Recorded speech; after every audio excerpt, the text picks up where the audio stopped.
Então vamos lá, pessoal. Boa noite para vocês, né? Para quem chegou depois, né? Então a gente comentou sobre algumas atividades, né? Que estão no Aprender para vocês fazerem ao longo da semana. E a gente continua, né? A nossa aula falando sobre equilíbrio químico, né? A aula passada nós falamos sobre o equilíbrio iônico da água e aí falamos sobre a hidrólise, que são conceitos que vêm da química analítica qualitativa e que vocês trabalharam bastante com o professor Diego lá no terceiro termo. Então, como a gente está falando de água, é importante a gente rever, relembrar desses conceitos, porque realmente eles aparecem em muitos lugares e nos ajuda a, como eu vou dizer,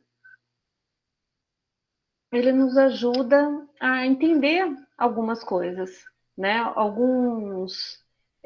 Algumas coisas que estão presentes no nosso dia a dia e a gente enxergar que tem realmente a química do equilíbrio químico envolvido. No caso da hidrólise, pessoal, é um caso como esse. Então, quando a gente pega uma água mineral, a gente vai ver que tem águas que tem pH 7, que tem pH 8, que tem pH 9, que tem pH 3, e que isso não é problema, né? Que esses valores não são problemas, né? Eles não... Até já comentei com vocês que tinha uma água aqui na cidade de Prudente que a propaganda dela era a água com pH ideal. E aí a gente sabe que não tem esse pH ideal, né? Ela tem uma faixa de pH que não vai trazer problema para a nossa saúde, certo? Então, o fato da água ter pH 9, ter pH 5, ter pH 3, ter pH 7, né? Ela pode ser justificada, ela é justificada pelos processos de hidrólise. E aí, quando nós vemos a quantidade de sais que é maior do que uma água doce, vamos dizer assim, aí que a gente passa a entender essas diferenças de pH. Né? Então, os sais ali presentes é que vão determinar qual o pH daquela água, né? Em função dessas reações que ocorrem entre os ânions e os cátions presentes, certo? Então, eu vou projetar.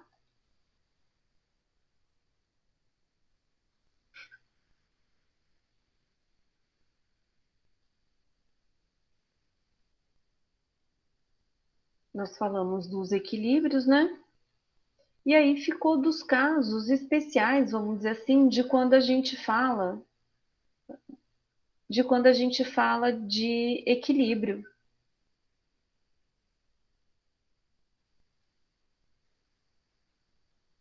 E que daí são casos especiais de equilíbrios químicos, né? Todo mundo enxerga, pessoal?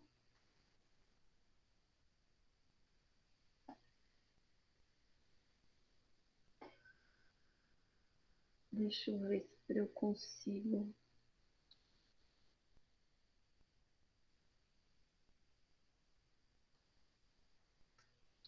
Eu consigo tirar isso aqui.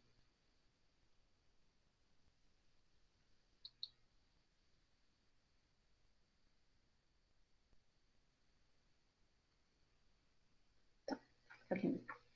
Então, pessoal, os três casos especiais, né, que nós conversamos a aula passada. A hidrólise salina, então, que é essa capacidade dos íons presentes na água reagirem ou com H+, ou com OH-. Então, lembra que a hidrólise é a reação do sal com a água. Mas, na verdade, não é uma reação, né, pessoal? Vai, vai, é uma combinação porque, na verdade, ele pode formar os ácidos e as bases fracas. Mas vai ser uma aproximação, né, dos cátions e dos ânions com os cátions e os ânions presentes na água. Desculpa, pessoal. Então, o que a gente vai ter? Como nós vimos na aula passada, a gente pode ter três tipos de hidrólise. Só o cátion se combinando, só o ânion se combinando, ou uma combinação de cátions e ânions acontecendo simultaneamente. Cabe a gente lembrar sobre a força dos ácidos e das bases, né? Então, quem são os ácidos fracos e quem são os ácidos fortes, quem são as bases fracas e quem são as bases fortes, que elas é quem vão determinar se vai ocorrer esse processo de reação entre cátion e ânion.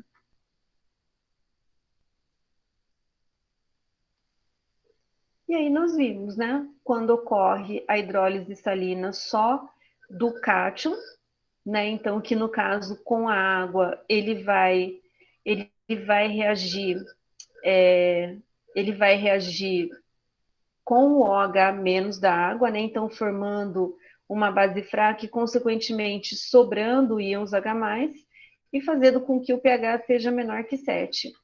No caso de hidrólise que ocorre só do ânion, a gente vai ter o quê? A gente vai ter que o ânion vai reagir com o H+ da água. E aí é como se sobrasse o OH- e, consequentemente, então, o meu pH fica maior que 7.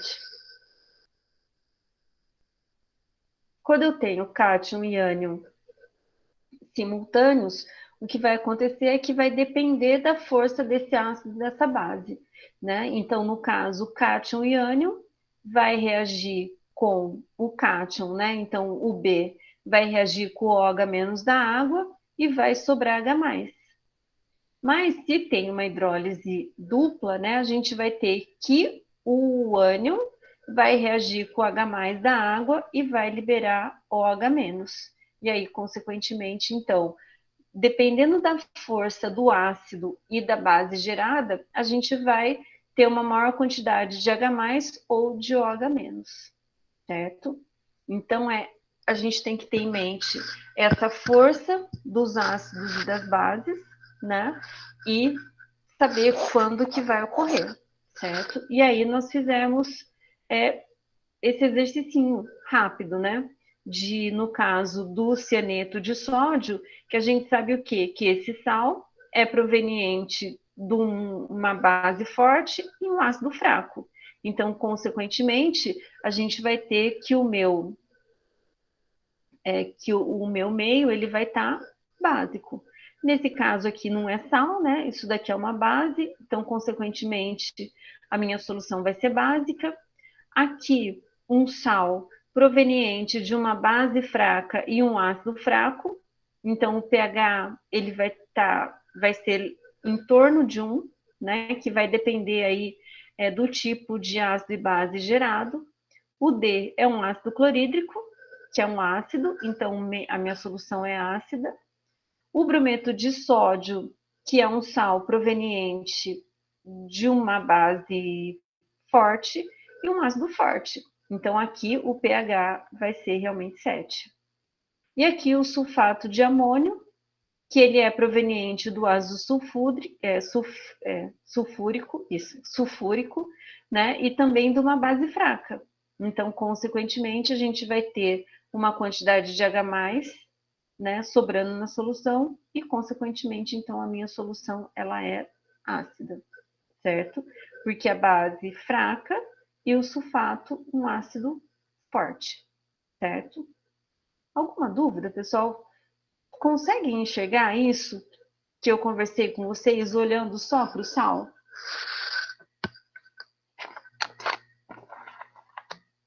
Conseguem enxergar isso?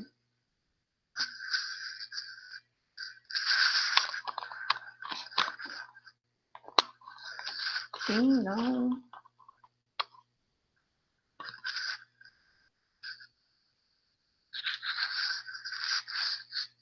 É fácil, pessoal?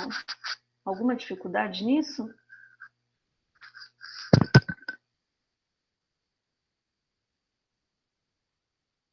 Não, vou seguir. Aí aqui só o modo que é escrito as constantes de equilíbrio, né? Que na prática ela acaba não sendo muito útil, mas a gente aplica o próprio conceito de equilíbrio iônico, né? Então, do que acontece aqui em cada uma daquelas situações que nós vimos. E aqui, pessoal, tem um exercício prático para vocês fazerem agora. Então, olha só. Em 4 copos são colocados 100 ml de água e 4 gotas de azul de bromotimol. O bromotimol é o indicador que adquire a cor amarela em pH abaixo de 6, verde em pH entre 6 e 7,6 e azul em pH 7,6. Adicionando no primeiro copo sulfato férrico, no segundo acetato de sódio, no terceiro sulfato de sódio e no quarto cloreto de amônio, qual seria a cor final da solução em cada copo, considerando que é adicionada a mesma quantidade de sal? E aí justifica através das equações. Então, o que aconteceu? Em 4 beckers, né, foram colocados 100 ml de água, foram colocados sais e foi colocado um indicador ácido básico. O que o indicador vai fazer? A mesma coisa que a gente fez no exercício anterior.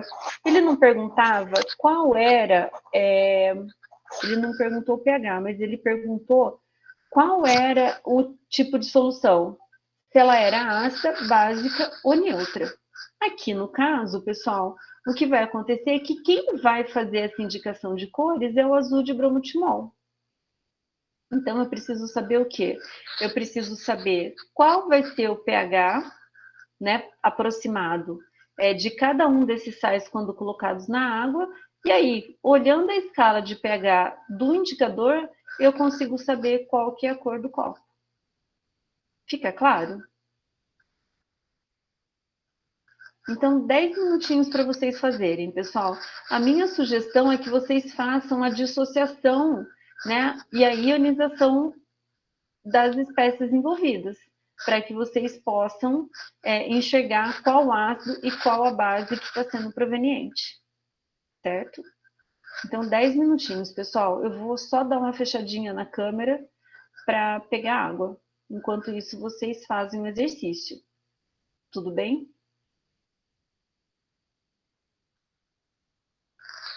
Combinado, pessoal?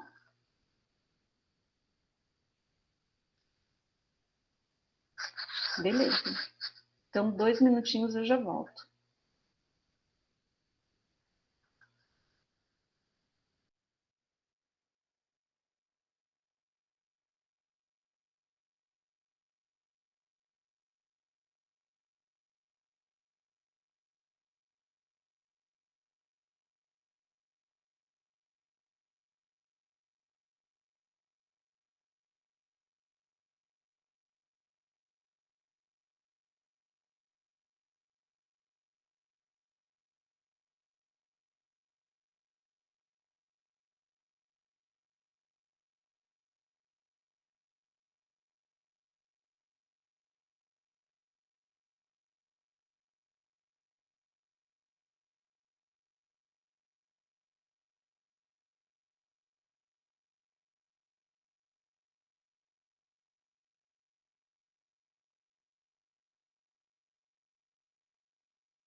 Finalizaram, pessoal?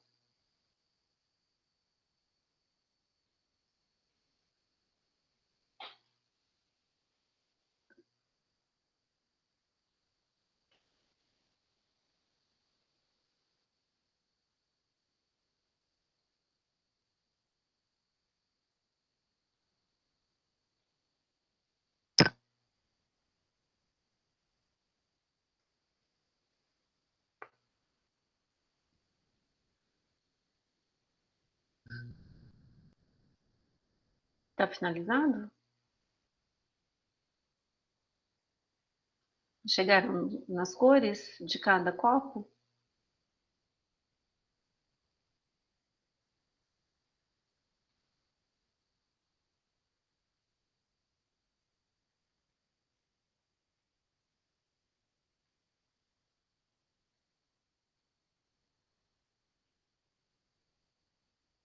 Podemos corrigir, pessoal?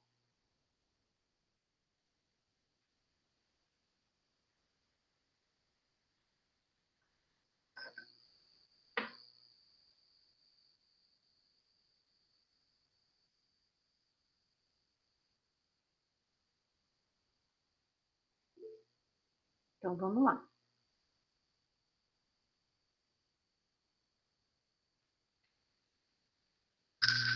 Então vamos lá, pessoal. O primeiro copo, eles falam. Deixa eu até anotar aqui. Então, no primeiro copo, pessoal, eles têm sulfato, na verdade, sulfato de ferro 3, certo? Que cor ficou o copo? Pode colocar aí no chat. Ele ficou amarelo, ou ele ficou verde, ou ele ficou azul? Que cor ficou, pessoal?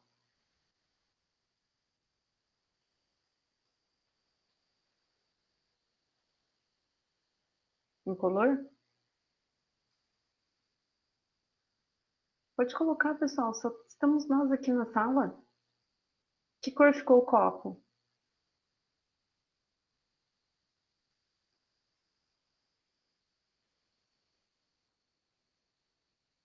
Verde? Que mais? Alguém mais, pessoal?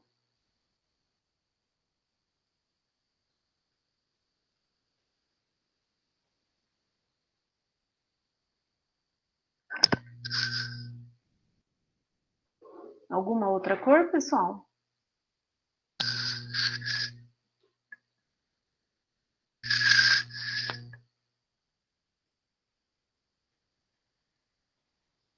Então vamos lá ver, Marcos, se é verde mesmo. Então, no caso, pessoal, o primeiro copo, ele é formado pelo sulfato férrico. Eu vou colocar ele aqui embaixo.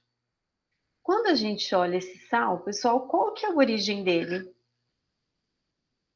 Quem que deu origem a esse sal? Foi a reação de um ácido com uma base, certo? Então, o ferro, ele foi originário de quem? Ele vai ser originário do hidróxido de ferro 3,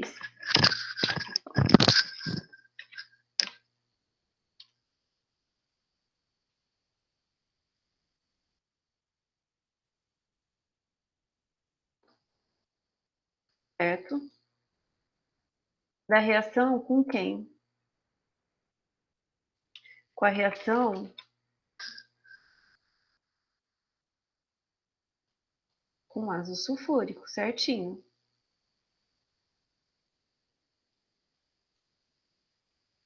Então, da reação com ácido sulfúrico.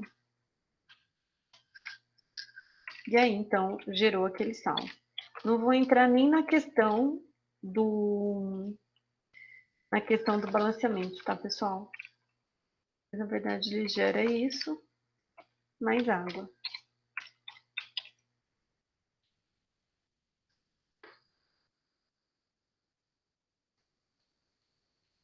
É isso aqui que ele gera, certo? E aí, então o que a gente vai ter? Que o hidróxido de ferro, pessoal, é uma base forte ou fraca?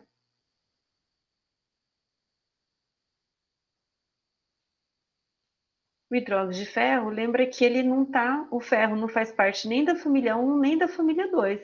Então, o ferro, o hidróxido de ferro, ele é uma base fraca, certinho, Fernando? E o ácido sulfúrico?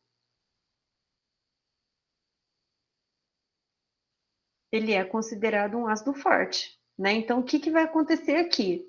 Quando eu tiver o ferro em solução, o ferro vai ter tendência a reagir com o OH-?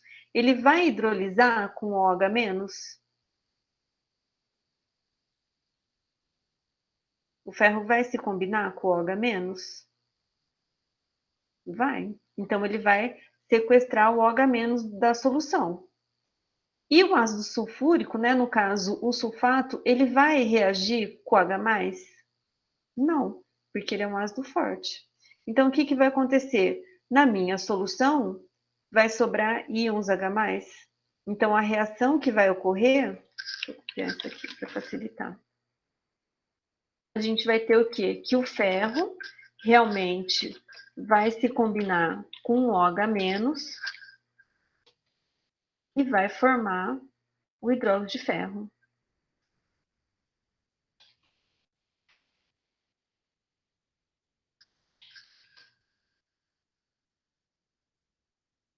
Então, do meu equilíbrio, ele retirou.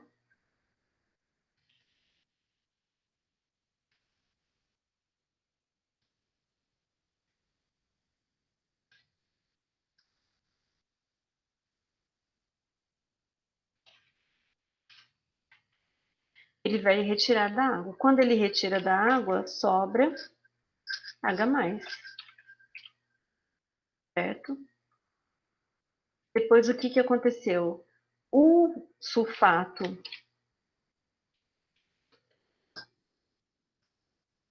quando ele for querer se combinar com H+, o que vai acontecer? Nada. A gente pode colocar que ele não reage. Por que ele não reage? Porque ele forma um ácido forte e, consequentemente, ele fica na forma não dissociada.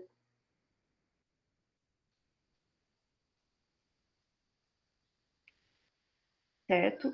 Então, o meu meio vai ficar com que teor? Ácido básico ou neutro? Se o OH- da água é consumido e o H+ da água sobra em função da hidrólise do ferro. Então, o meu meio vai estar como? Vai estar ácido. E, consequentemente, que cor que vai ficar meu copo? Que cor fica o copo?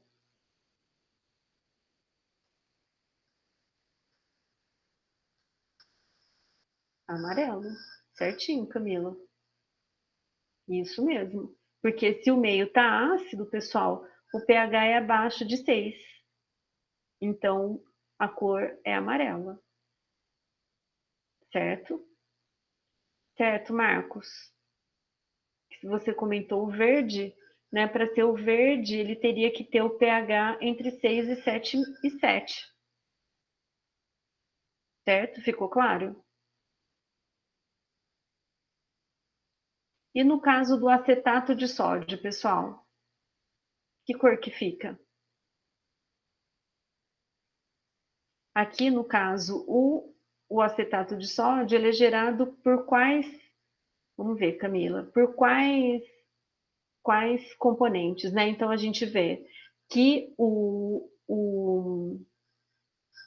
acetato de sódio, dá uma organizadinha aqui,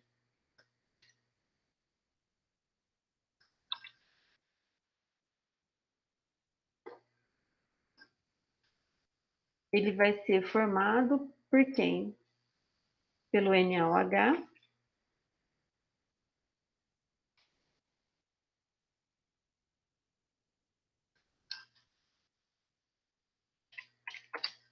e também pelo ácido acético. Então, o NaOH, a gente sabe que ele é o quê? Uma base forte. E o ácido acético, ele é um ácido orgânico. Lembra que é esse, o hidrogênio aqui, que vai sofrer ionização. Então, ele é proveniente de uma base forte e de um ácido fraco. Então, quando o Na+ estiver dissociado na água, ele vai querer se combinar com o OH-? Não, que vai ser essa reação aqui, de não reagir, porque ele é uma base forte. Já o ácido acético é um ácido orgânico, que é um ácido fraco. Então, lembra que todos os ácidos orgânicos, eles são fracos, inclusive o ácido acético. Então, quando eu tiver uma dissociação em água, a tendência vai ser o quê? Ele ficar na forma não ionizada. Então, nesse caso, ele retira H+ do meio para essa ionização. Enquanto que a base, ela não interfere em nada. Então, no caso, o que vai acontecer aqui? O H+ vai retirar o H+, desculpa, o ácido vai retirar H+ do meio e o NaOH não vai querer se combinar com o OH-. Então, consequentemente, o que a gente vai ter na solução? A gente vai ter Na+, OH- e o ácido acético não ionizado. Então, consequentemente, vai sobrar OH-. Se sobra OH-, o meu pH é acima de 7. Se ele é acima de 7, a cor da minha solução é azul. Certinho, Camila. Alguma dúvida, pessoal? Todo mundo chegou nessa cor?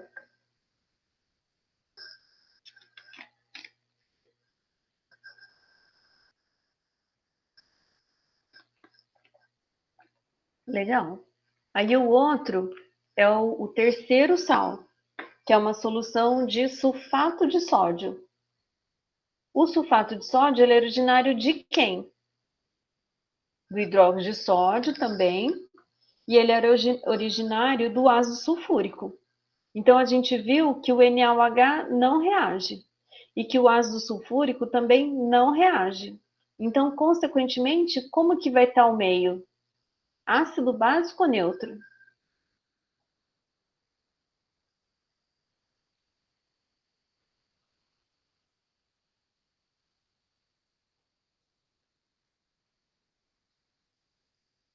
Ácido forte, base forte, o meio vai estar neutro.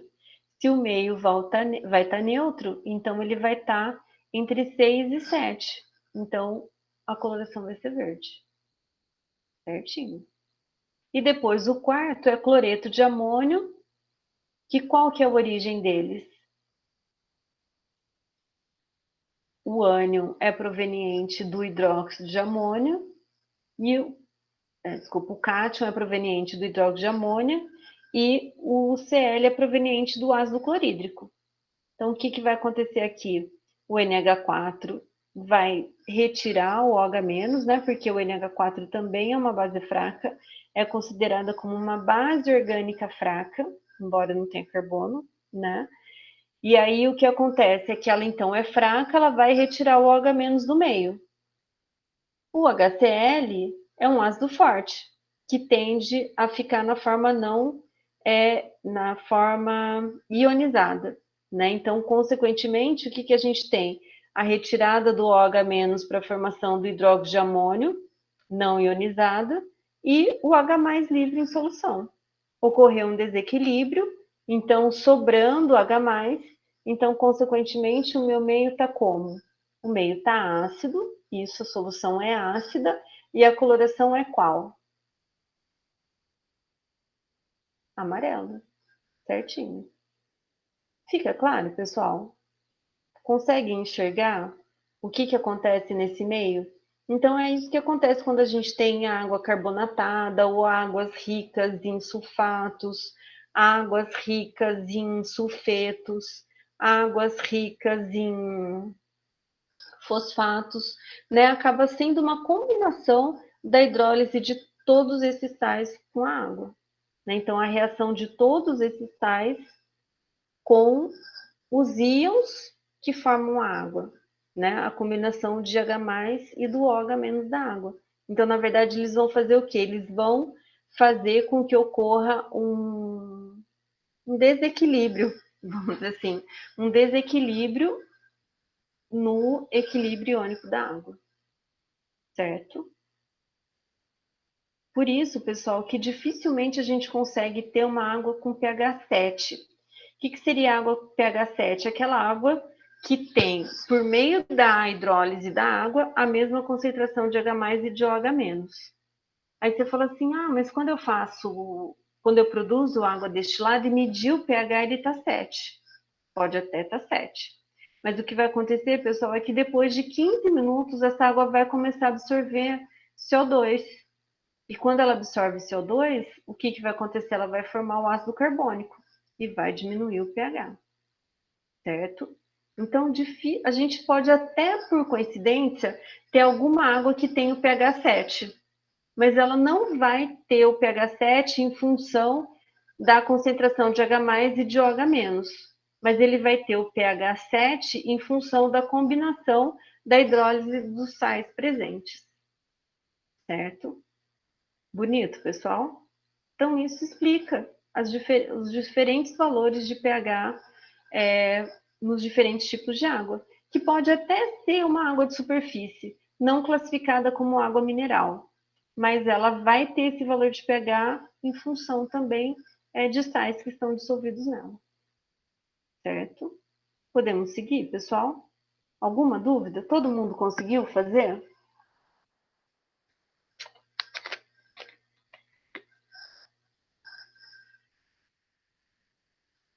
Uhum. Explico sim. Vou falar um pouquinho de tampão e daí a gente vê a lista, certo? Pode ser, Fernando? Beleza. Então, pessoal, eu particularmente, como uma verdadeira química analítica de formação, eu amo equilíbrio químico. E assim, sou encantada mesmo com esses fenômenos que acontecem em função da hidrólise, em função da constante de equilíbrio de cada um desses sais, né? Da constante de formação, na verdade, desses sais. E um outro equilíbrio, pessoal, que me encanta é o equilíbrio químico envolvido no sistema tampão. Na natureza, o sistema tampão ele não aparece muito. Na verdade, ele aparece, pessoal. Ele aparece porque o nosso corpo, o nosso sistema circulatório, ele é composto por um sistema tampão. Não sei se vocês chegaram a ver isso lá na bioquímica. Mas onde que a gente tem um sistema tampão perfeito, pessoal?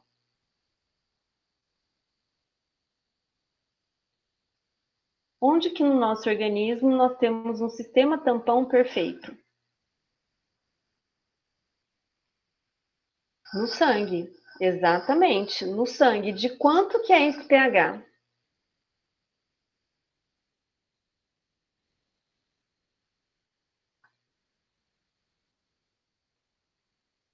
Quanto que é o valor desse pH, pessoal? 7. Na verdade, Marcos, ele é 7,3. E é um tampão super importante, né?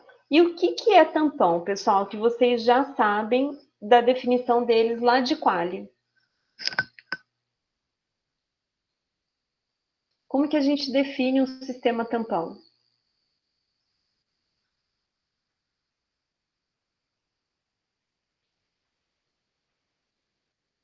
Como?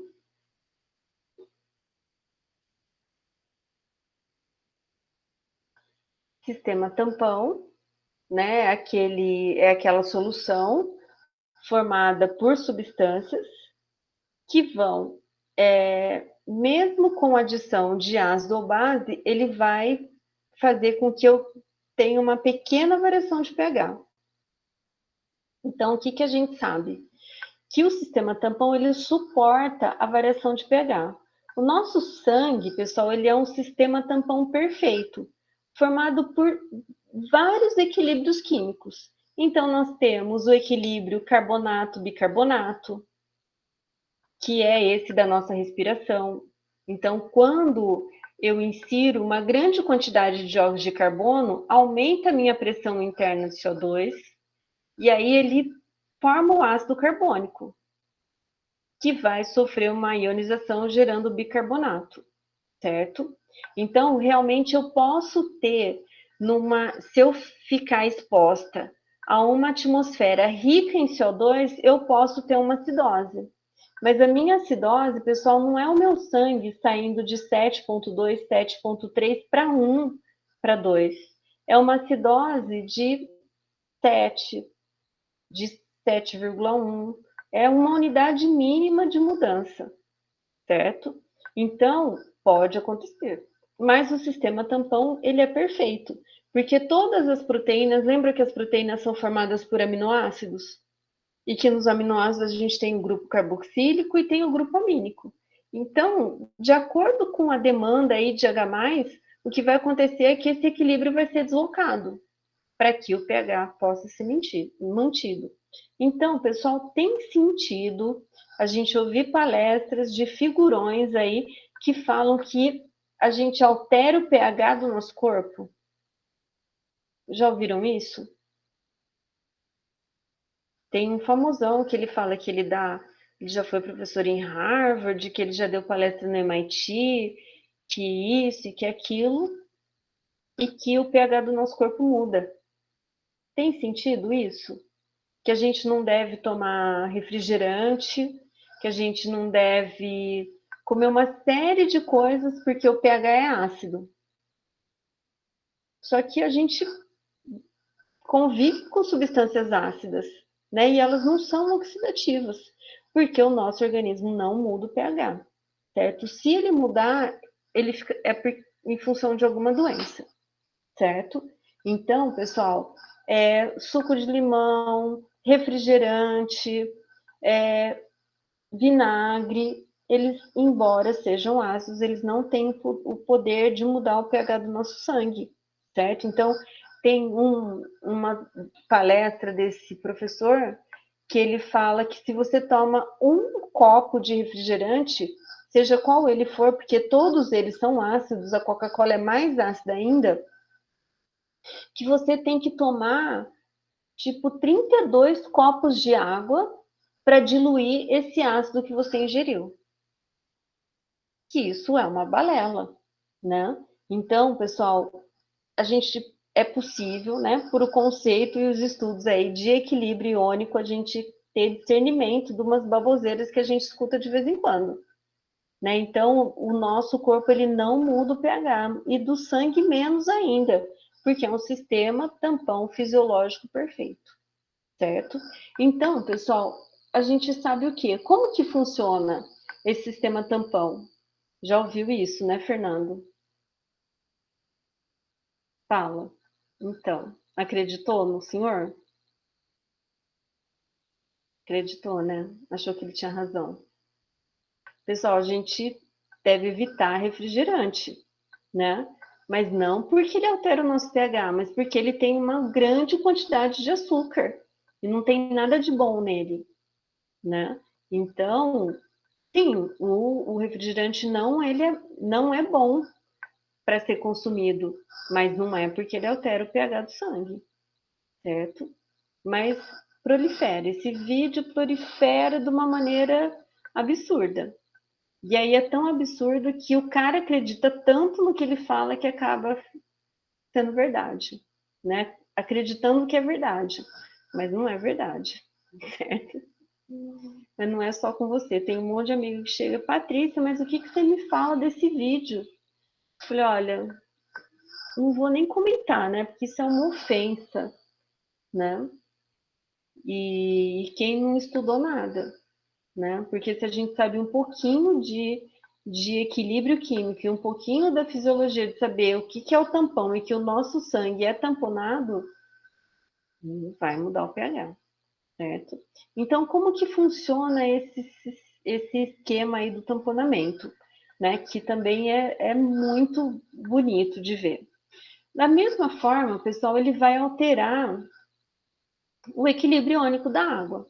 Então, a gente sabe lá que a água sofre ionização.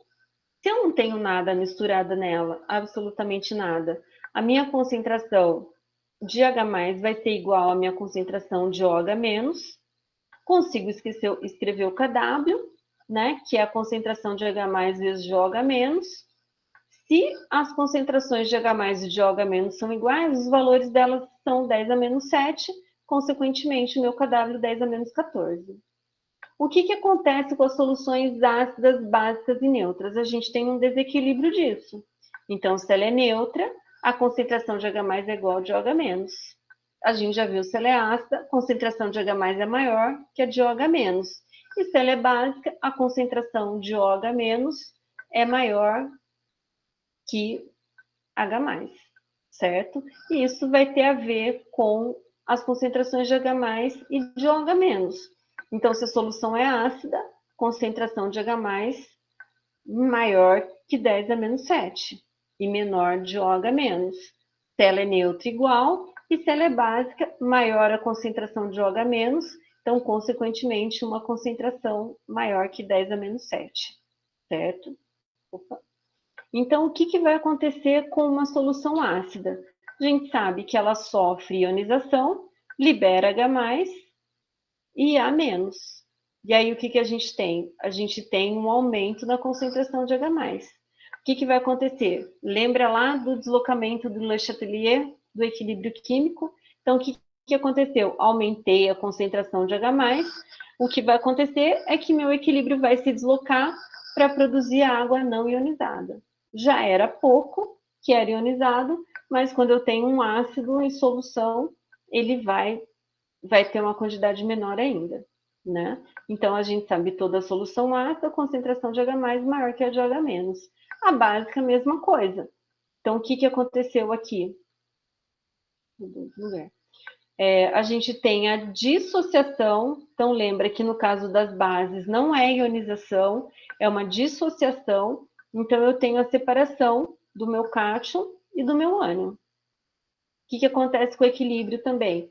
Da água vai ser deslocado no sentido da água não ionizada.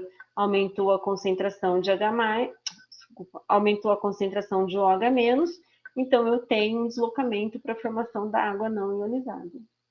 E, consequentemente, a quantidade de OH- ela é muito maior que a de H+. E, consequentemente, então, torna a minha solução básica. Então, se eu tiver o Becker, adicionei um ácido, imediatamente o meu pH aumenta. Desculpa, o meu pH diminui. Imediatamente. Então, eu tenho uma solução, eu tenho água, coloquei lá 3 gotas de solução de HCl 0,1 mol por litro, vai aumentar a concentração de H+, e, consequentemente, diminuir o pH. Se a minha solução é básica, se no exemplo de uma solução básica, eu tenho água pura, adiciono base, imediatamente o meu pH aumenta, porque diminui a concentração de H+, certo? Porque aumentou a concentração de OH-. Então, numa solução aquosa normal, adicionou uma gota de ácido, o pH varia. Adicionou meia gota de OH-, a solução varia o pH imediatamente, certo? Então, no sistema tampão, não é isso que acontece. É como se a gente tivesse uma compensação, né, dessas variações. Então, como que é? Só alguns apontamentos, né? Então, sistema tampão são soluções que têm a propriedade de impedir que ocorram variações muito grandes nos valores de pH e pOH do meio. Mesmo que esse meio for adicionado uma pequena quantidade de base ou ácido forte. Então, o tampão ele suporta. Claro que ele não vai suportar muito. Se você tem 100 ml de uma solução tampão e você vai adicionar 100 ml de solução de HCl 0,1, é claro que o tampão ele não vai conseguir manter esse valor de pH, né? Mas em quantidades menores, ele mantém esse pH.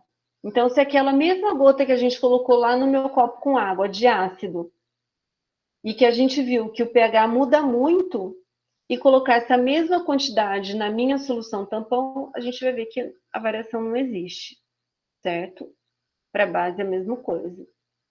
Então, o que é a solução tampão? Né? Então, são soluções que têm a propriedade de impedir que ocorram variações muito grandes de pH ou de pOH do meio, mesmo que esse meio for adicionado uma pequena quantidade de ácido e base. É uma mistura de ácido fraco e base conjugada, ou uma base fraca e o seu ácido conjugado, que resiste a essas variações de pH. Então, o tampão, ele é uma mistura do que sempre de um ácido forte, sempre um ácido fraco com o seu sal correspondente, que segundo a definição lá de Lewis, não mais de Arrhenius, pessoal, a gente vai ter esse equilíbrio formado. Então, espécies que recebem H+, e que espécies que doam H+, ela faz com que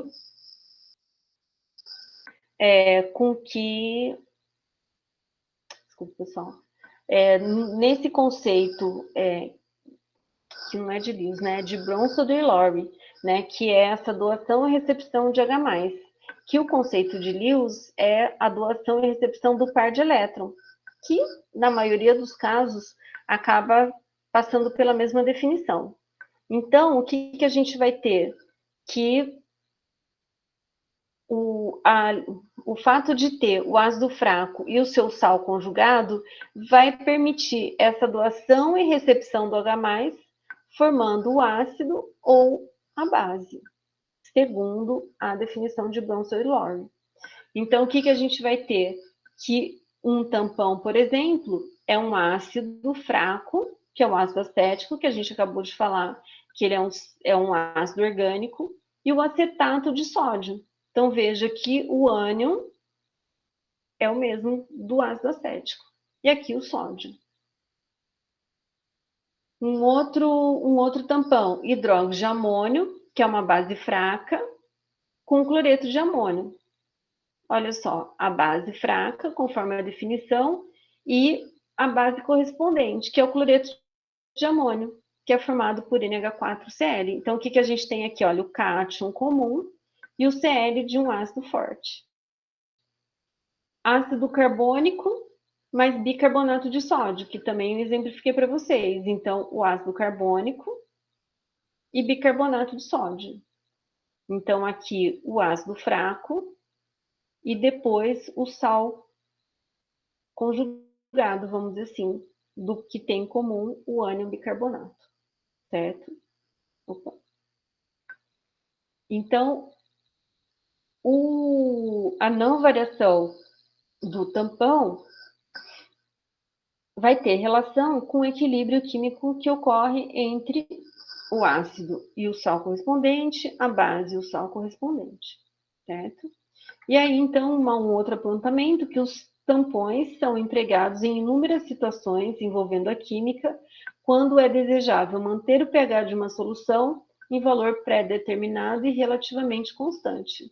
Alguém lembra onde que a gente usa a solução tampão, pessoal?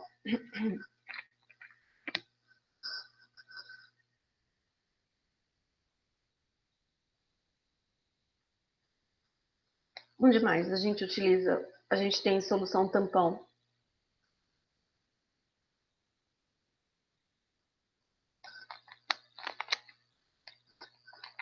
Quem trabalha em laboratório, pessoal, e tem rotina com isso, Nayara, exatamente isso. Que tem rotina com pHmetro, por exemplo, a primeira coisa que a gente faz quando chega no laboratório é calibrar o pHmetro. E aí a gente calibra com o quê? Com solução tampão. Porque ela acaba sendo uma solução referência. Né? Muitas delas vêm com certificado, mas é uma forma de garantir exatamente que aquela solução tem um determinado pH. Por que é importante? Porque eu estou fazendo uma calibração. Lembra que quando eu faço uma calibração, eu informo o meu equipamento que aquele valor é X. Então, quando eu vou calibrar o pHmetro, o que a gente faz? Coloca a solução, deixa o pHmetro fazer a leitura. Pode ser que uma solução tampão 7, ele vai ler 7,3. Aí o que você tem que fazer? Você tem que informar ele que aquela solução é 7. Aí você pega um outro tampão, um tampão 10. E aí você vai lá e o pHmetro lê 10,2. A tua solução padrão tampão. Então, o que você tem que fazer? Você tem que pegar e digitar lá que aquela solução, o pH dela é 10. Né? Então, tem que ser uma solução muito bem feita e muito acreditada, certo? Então, eu posso... E os tampões têm pHs variados. Tem tampão desde pH 1 até pH 14, certo? Mas eu também posso, mediante as proporções de ácidos e dos sais presentes na solução, eu consigo variar. Né? Então, na minha iniciação científica, a gente fazia um estudo de variação de pH. E aí eu fabricava os tampões utilizando quantidades diferentes de fosfato de sódio, que era fosfato de sódio e fosfato ácido de sódio. Então, variando as proporções, a gente conseguia preparar qualquer valor de pH, né? E inclusive controlar a força iônica. Então, ainda adicionava adicionava cloreto de potássio para que aquela solução ela também tivesse a força iônica fixada, certo? Bom, e aí como que funciona? Bom, só voltando, né? É em equipamento, Fernanda. Então, a Nayara exemplificou muito bem a questão da calibração do pHmetro, que a gente utiliza realmente solução tampão, certo? Alguém mais lembrou, pessoal, onde a gente usa a solução tampão?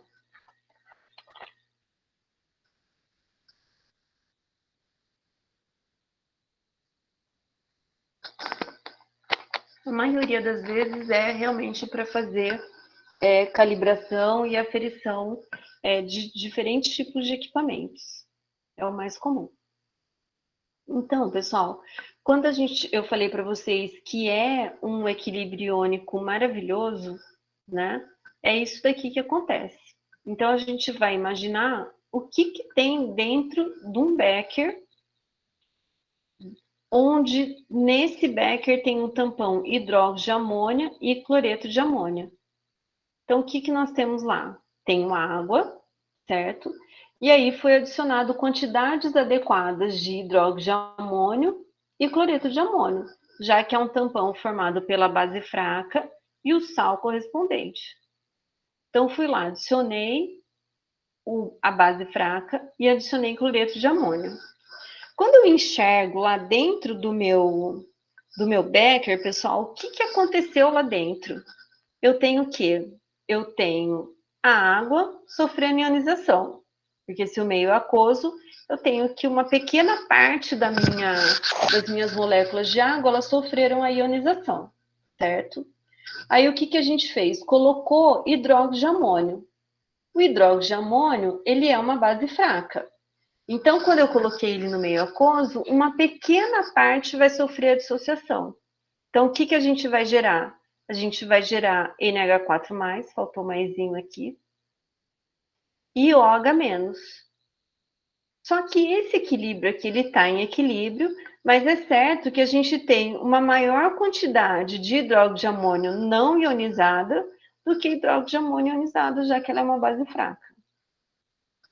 Quando eu coloquei o sal, a gente sabe que esse sal ele é super solúvel, porque lembra que todos os cloretos são solúveis, com exceção da prata, chumbo e mercúrio. Então, esse sal é bastante solúvel. Quando eu coloco ele lá na água, ele vai ocorrer a dissociação total. Então, eu não vou ter nada de cloreto de amônio não ionizado. Então, todo ele está deslocado no sentido de geração de cátion NH4+, e Cl-, certo? Então, colocando uma lupinha lá dentro do meu becker, é isso aqui que eu tenho. Então, eu tenho hidróxido de amônio não ionizado, tenho NH4+, OH-, tenho NH4Cl, na verdade eu não tenho, né? Porque ele está todo dissociado na forma de NH4+, e Cl-. Então, esse é o meu cenário. Aí, o que vai acontecer? Vou lá e vou adicionar H+. O que vai acontecer com o meu H+? O meu H+, pessoal, lembra que se a minha solução é comum, a hora que eu adicionar esse H+ na minha solução, o pH vai diminuir, vai aumentar a concentração de H+, e na hora o pH vai diminuir. No caso do tampão, não é isso. Quando eu adiciono o H+ na solução, o H+ não sobra, porque se ele sobrasse, ele iria fazer com que ocorresse uma variação de pH, mas não é isso que acontece. Então, se quando eu adiciono o H+ no meu becker e eu não tive variação de pH, é porque o H+ não está livre. Então, aconteceu alguma coisa com ele dentro desse becker que ele foi consumido, vamos dizer assim, porque ele não ficou livre em solução. Então, olha só que legal os equilíbrios que acontecem. Então, lembra que a gente viu que tem um equilíbrio do hidróxido de amônio sofrendo uma fraca ionização e tem o cloreto de amônio totalmente dissociado. Quando eu coloquei H+, pessoal, o que vai acontecer? Esse H+, ele vai reagir com o OH- provenientes da dissociação da base. E aí o que acontece? Mas não é pouco, porque a base não é fraca? É pouco. Mas olha o que acontece. Lembra lá de novo do equilíbrio de Le Chatelier. Aumentou ou diminuiu a concentração, a gente tem deslocamento do equilíbrio. Então, o que eu fiz? Adicionei H+. Quando eu adicionei H+, pessoal, ele reagiu com OH-. Consequentemente, diminuiu a concentração de OH-. Quando diminui a concentração do OH-, meu equilíbrio se desloca totalmente no sentido do produto, para repor isso. Então, por que é uma quantidade pequena de adição de H+? Porque se eu jogo muito H+, vai chegar uma hora que eu não tenho mais hidróxido de amônio. Então, consequentemente, a gente diz que vai estourar o tampão, certo? Então, por que não sobra H+? Porque o H+, ele vai reagir com o OH- proveniente da base. Tudo bem, pessoal? Fica claro? Bonito isso? Eu acho lindo. Então, não sobrou H+. Por quê? Porque ele reagiu com o OH- e formou quem, pessoal? Quando esse H+ reage com o OH-, ele vai gerar quem?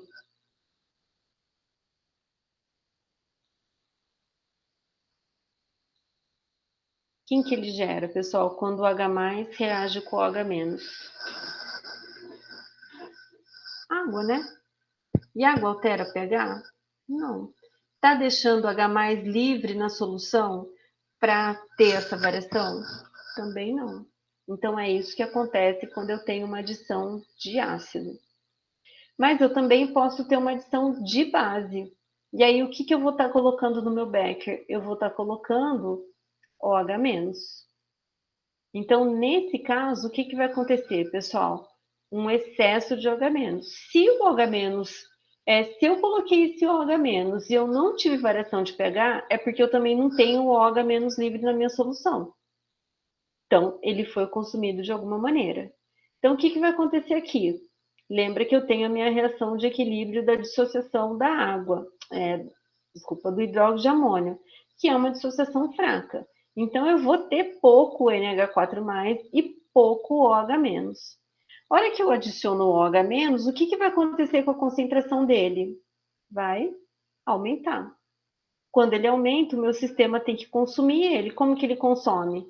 Deslocando a reação no sentido do reagente.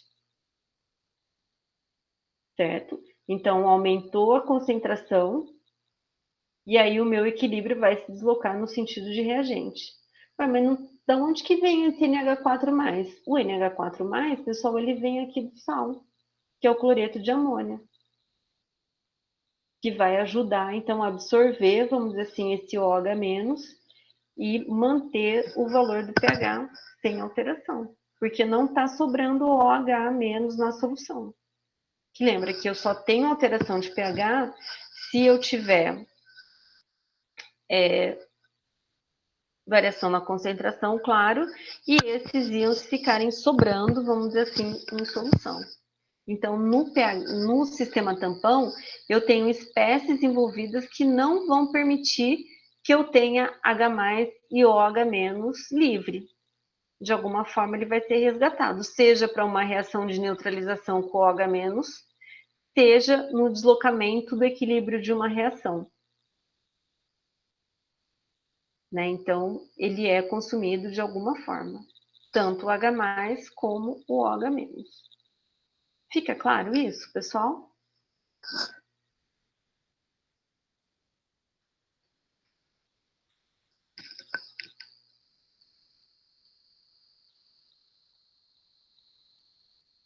Então, aí, isso vai acontecer com todos os tipos de sistemas que eu tiver um ácido fraco e o sal correspondente, ou uma base fraca e o sal correspondente.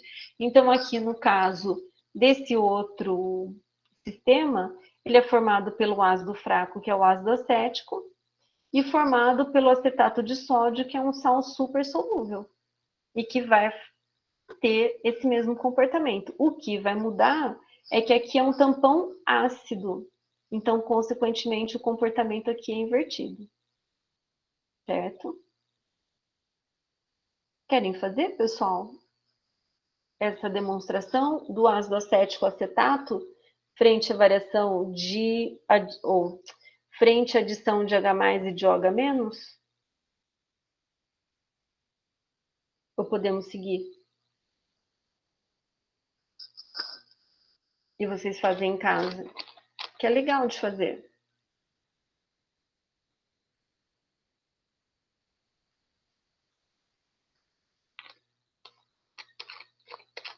Fica para vocês fazerem. Então, o que, que a gente vai ter? É possível fazer um cálculo de pH de uma solução tampão, porque lembra que não tem variação, e ele é um sistema, não é uma única solução que foi adicionada na água e que ele impediu a variação de pH. Né? Então, o cálculo do pH é por meio de uma equação famosa, que eu não vou lembrar o nome, que ela é muito discutida na bioquímica. Então, a gente tem o quê? O cálculo do pH, né? Então, eu levo em consideração todos os equilíbrios iônicos presentes. Então, eu tenho o equilíbrio iônico ácido e tenho o equilíbrio iônico da base, todos eles envolvendo água. Então, veja aqui, olha, um ácido fraco e a sua base conjugada. O que, que a gente vai ter? Que o equilíbrio 1, que é esse aqui, vai estar deslocado para a direita para o equilíbrio 2, né? Desculpa. O equilíbrio 1 está mais deslocado para a direita que o equilíbrio 2, né? Então, para a direita, né, no sentido de reagente para produto. No equilíbrio 2, está mais deslocado para a direita que no equilíbrio 1. E a solução é básica. Né? Então, veja, sobrou OH-, minha solução é básica. E aí, a concentração, né, de H+ e de OH- vai depender das constantes de equilíbrio, lembra? Tanto da base como do ácido, e também a razão da proporção entre o ácido e a base conjugada, que isso são as concentrações das próprias soluções que são adicionadas. Certo?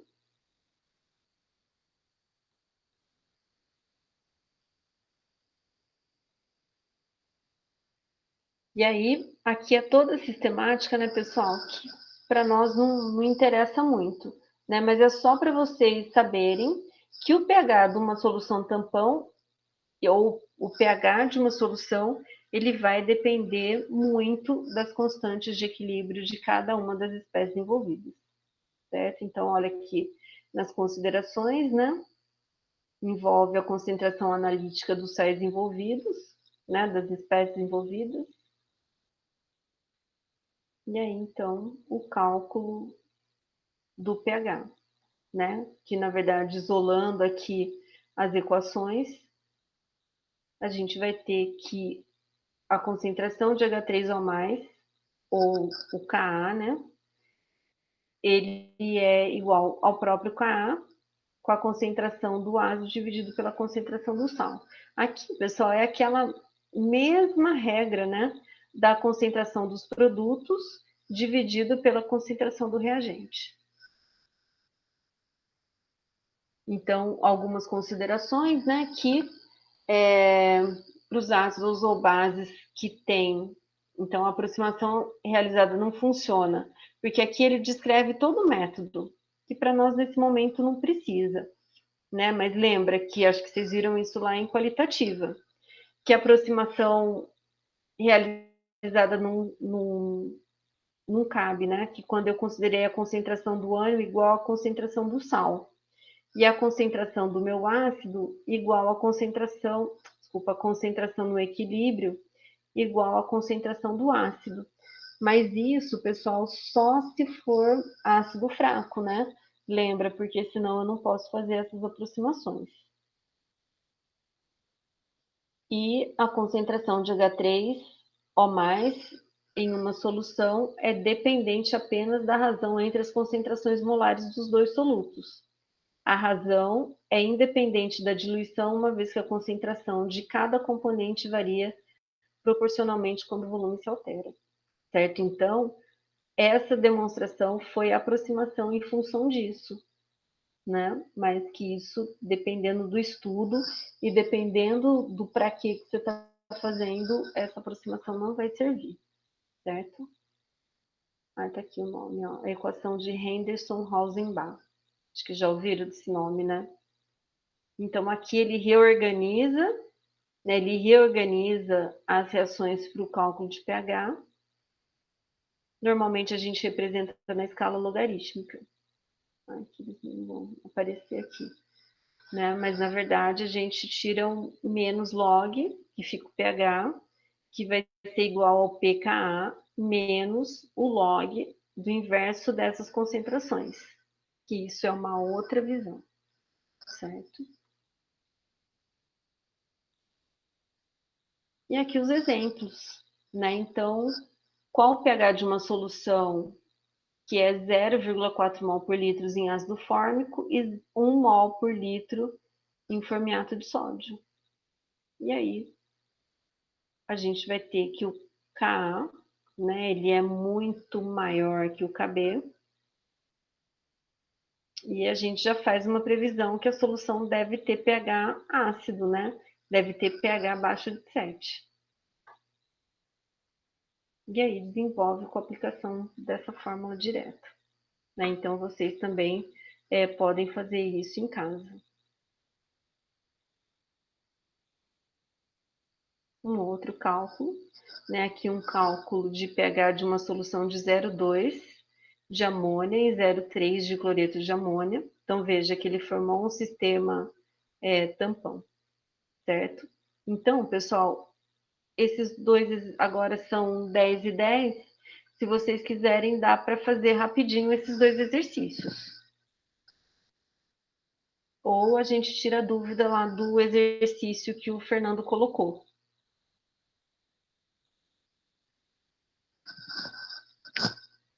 Alguém comenta alguma coisa, pessoal?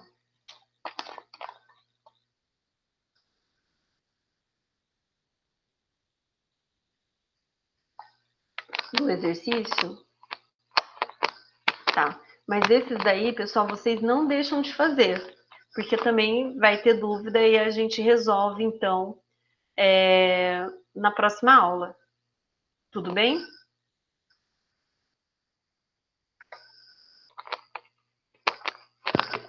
Então, vamos lá.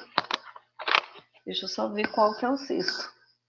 Então, eu vou parar a apresentação, pessoal.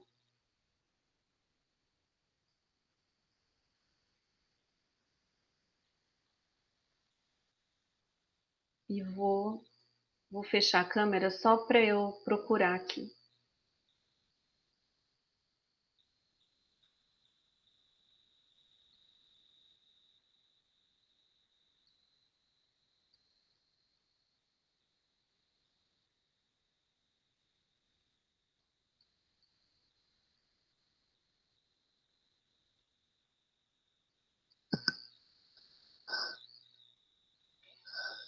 Não é do questionário, né, pessoal? É das questões que eu enviei no Word, né?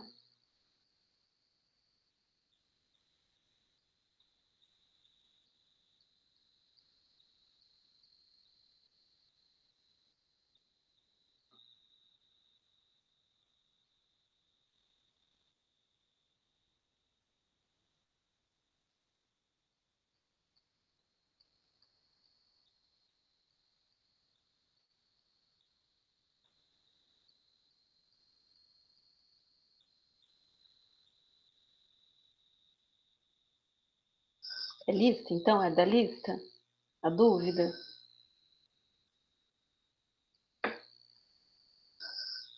Então, vamos ver aqui.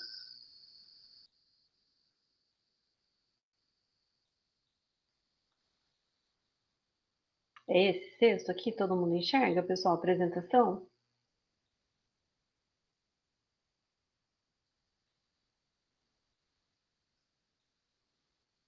Então, vamos lá.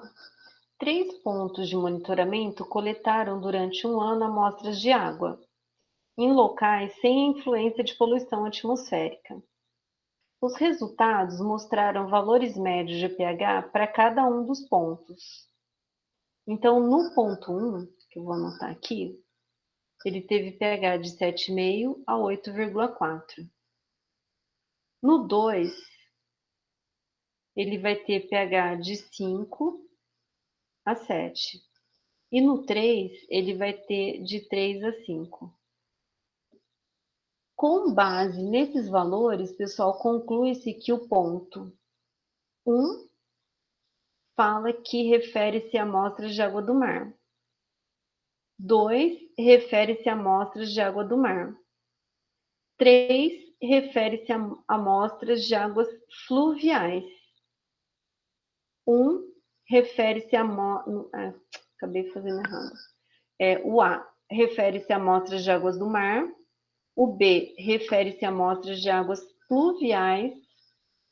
O C refere-se a amostras de água do mar. O D refere-se a amostras pluviais. E C e E, 3, refere-se a amostras de águas fluviais. Então, vamos lá. Qual que é a característica de água do mar, pessoal?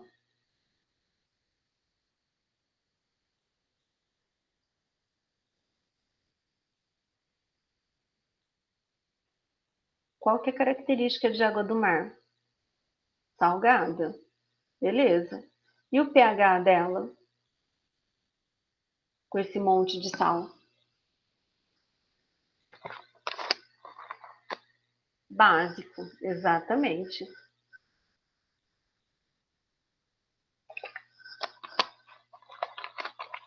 Aí você fala assim, mas ele é básico porque ele tem base lá? Não, pessoal. O mar é um enorme reator de hidrólise salinas, né? Então a gente tem uma grande quantidade de sais e, consequentemente, esses sais sofrem hidrólise com a água do mar, com a água, né? Não do mar, mas com a água de uma maneira geral. Então o pH dela é básico. O que que acontece com águas fluviais? O que que são águas fluviais?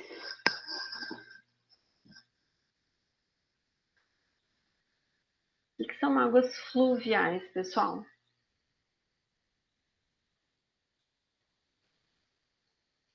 É água. Águas fluviais, pessoal, são águas de rio. O que que acontece com águas de rio? O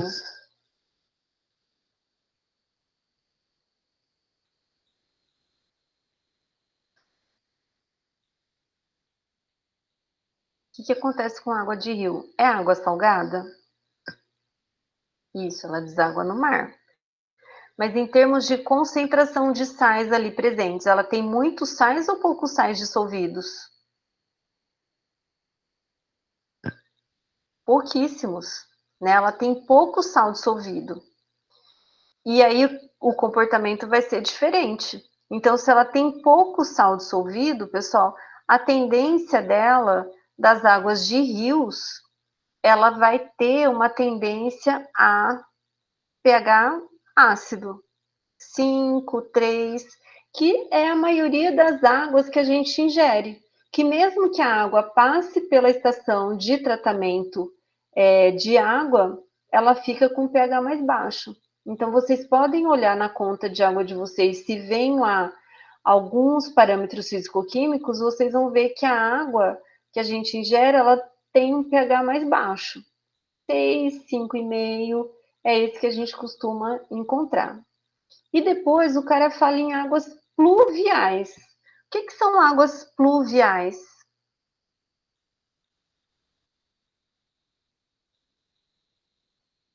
que são águas pluviais?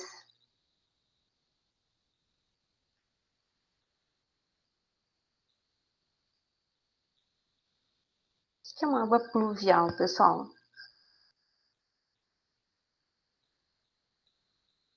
Chuva, exatamente, Marcos. Água pluvial, pessoal, é água de chuva. E o que que acontece com água de chuva? Isso, Fernando. O que que acontece com a água de chuva? Ela arrasta todo o CO2 que está na atmosfera. E, consequentemente, ela vai ter o quê? Ela vai ter um pH mais baixo. Então, eu tenho três situações. Tenho a água do mar que é salgada, que é cheia de sal, que ocorre um monte de hidrólise ali, pH mais elevado. Eu tenho a água de rio, que é uma água pouco salina e que ela vai ter um pH mais baixo, né? Não chega a ser ácida, mas ela vai ser mais baixo. E depois aqui na situação, ele tem água pluvial, que é água de chuva, que ela arrasta o CO2, ou ela também, dependendo da região, da cidade, se ela é muito poluída ou não, eu posso ter outros óxidos ali presentes. E aí, consequentemente, ela vai ter um pH mais baixo, certo? E aí, aqui no exercício, ele fala que o ponto 1 tem pH 7,5 a 8,4. O 2, 5,7 e o 3, de 3 a 5. Posso dizer que o meu ponto 1 é água do mar?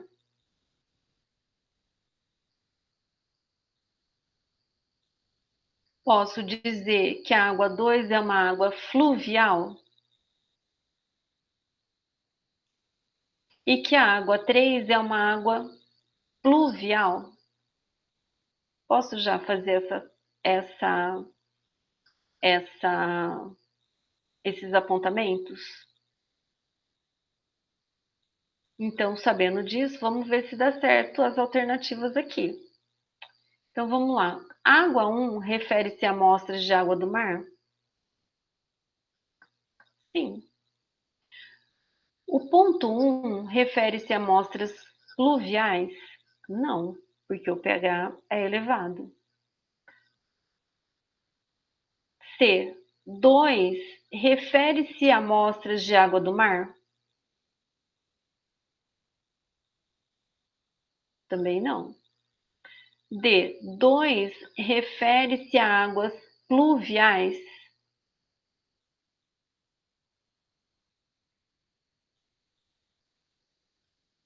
Não, que lembra que a gente falou que as pluviais vão arrastar o CO2 e os outros óxidos ácidos e fazer com que ela tenha um pH mais baixo.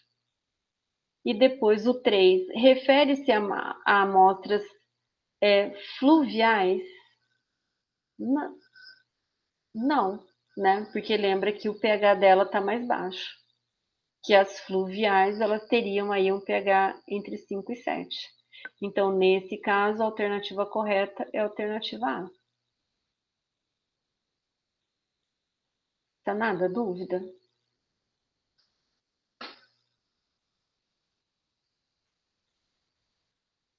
Era isso que vocês tinham pensado, pessoal? Qual que era a dúvida, Fernando? Eu fiquei na dúvida, professora, porque eu achei que os 3 pontos foi coletado, tipo assim, no mesmo local, só que em pontos diferentes, sabe? Aí acho que essa foi a minha dúvida. Porque ele fala que 3 pontos de monitoramento coletaram durante um ano amostras de água e locais sem influência de poluição atmosférica. É que, na verdade, não é no mesmo. Se a gente for pensar num rio, né, não seria o mesmo rio, seria em pontos de monitoramento. Né? Então, poços de monitoramento independentes. Aí mais ponto de monitoramento pode ser tipo o início de um rio, o meio de um rio e o final de um rio, não pode também? Pode, Aí eu pensei mas. nisso. Eu Uhum, acho que foi essa a dúvida, entendeu? uhum, Eu fiquei muito na dúvida disso. certo. Aí, Três. ainda eu mandei mensagem para Camila, eu falei assim, Camila, mas o meio de um rio fica com pH, o início de um rio fica com outro, o final do rio fica com outro. Aí essa foi a minha dúvida, entendeu? Então, porque ele coloca que foram 3 pontos de monitoramento, não necessariamente de um rio. Uhum, Pode entendi. ter sido um poço, Ah, entendi agora. certo? O que a Certo. Naira colocou? Eu achei que tinha mais de uma certa. Ela é meio confusinha mesmo, né? Mas você viu que quando a gente define quem que é água do mar, quem que é água pluvial, quem que é água fluvial, aí não tem ambiguidade. Aqui, pessoal, eu falei da presença dos óxidos, né? Mas aqui, ó, ele falou que sem influência da poluição atmosférica. Então, mas mesmo não tendo influência da poluição atmosférica, eu tenho dióxido de carbono na atmosfera, do próprio equilíbrio, respiração e fotossíntese. Então, se fosse uma com influência da poluição atmosfera, esse ponto, oh meu Deus, as águas pluviais, elas teriam um pH mais baixo ainda, seria talvez de 2 e 3, né, num caso extremo aí de extrema poluição, certo? Certo? Mais alguma dúvida, pessoal, desses exercícios? Gostaram deles? Esse quarto aqui, pessoal, é unidade de medida, né? Então, saber definir o que é partes por milhão, né? Esse daqui, o terceiro, daquelas propriedades físicas da água que a gente conversou bastante. Aqui um exercício de crise ambiental. Então, acho que ela abrange bastante. Aqui já começa o equilíbrio. Né? Alguns exercícios, acho que eu falei para vocês, né, pessoal, que acho que eu era louca, né? Porque eu dava prova e aí eu fui buscar algumas questões de prova de semestres anteriores. E aí eu achei prova minha que tinha 31 questões misturadas de questões dissertativas e objetivas. Eu já pensava nele, na verdade, ENAD, não Enem, né? É que o nosso foco é ENAD, nível superior, né? Daí eu falei, nossa, mas como que eu fiz isso com eles, né? 31 questões. Falaram, olha, já faz tanto tempo, porque essa prova padrão, né, que a gente faz agora das questões dissertativas, né, que é uma prova padrão de questão de não agora da pandemia, né, mas antes, que era questões, tinham 2 questões objetivas e depois 2 questões discursivas e 5 objetivas, já faz anos que a gente faz. E aí tem gente que não esquece, né? Mas é muito engraçado, porque eu ainda pedia para o pessoal olhar, olha, confere porque é frente, verso, frente, verso, frente, verso, frente, verso. Né? Acho que a Luana, não sei se pegou essas provas, né, Luana? Porque daí eu buscava questões em banco de questões e aí tinha uma questão mais bonita que a outra. E aí eu ficava com dó de tirar aquela questão, porque era tão bonita, né? E aí eu fui pegar essas questões de provas anteriores e achei uma que tinha 31 questões. Eu falei, nossa, que loucura que é isso, né? Coitados dos meninos, né? Mas sobreviveu todo mundo, estão todos aí felizes, né? Lembram de mim, né? É isso mesmo, Luana, questões lindas, né? Bom, pessoal, acho que por hoje é isso. Né? Falamos sobre os equilíbrios e aí fica para vocês fazerem, então, fica, né? Inesquecível.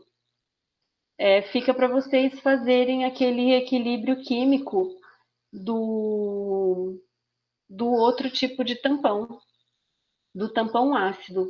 Aquele exemplo que eu mostrei para vocês é do tampão básico. E aí vocês podem fazer o de tampão ácido. Vocês vão ver que é a mesma coisa, só que invertido. Né? Então, quando você tiver adicionar o ácido no tampão ácido, o que vai acontecer é que ele vai consumir por meio do deslocamento do equilíbrio, formando o ácido não ionizado. E quando você adiciona o OH-, né, a base, o OH- vai reagir com o H+. Está no aprender. né? Tá? Eu dividi, pessoal, no mesmo rótulo, né? De quando a gente não terminou de fazer a apresentação, né? Eu coloco no rótulo a data das aulas. Então tá dentro do slide, esse que eu mostrei para vocês mesmo. Certo? Isso, dentro do slide. Então é isso, pessoal. Só vou anotar aqui quem que tá. Camila, Hélida, Fábio, Fernando, Gabriel, Henrique, João, a Luana, o Marcos e a Nayara.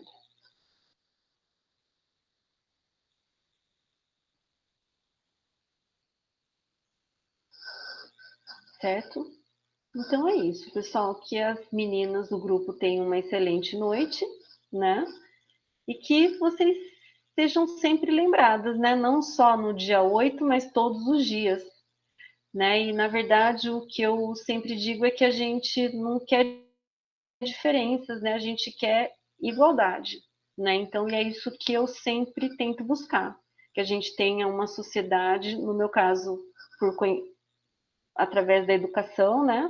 E do conhecimento, né? Então trazer para vocês uma sociedade justa e igualitária, né? Onde na verdade a gente tenha parcerias, né? Companheirismos, né? Compartilhamentos, né? Por meio da troca de conhecimento e também do respeito. Né? Eu acho que isso é muito importante, certo? Então que vocês tenham uma ótima noite, pessoal. E até quinta.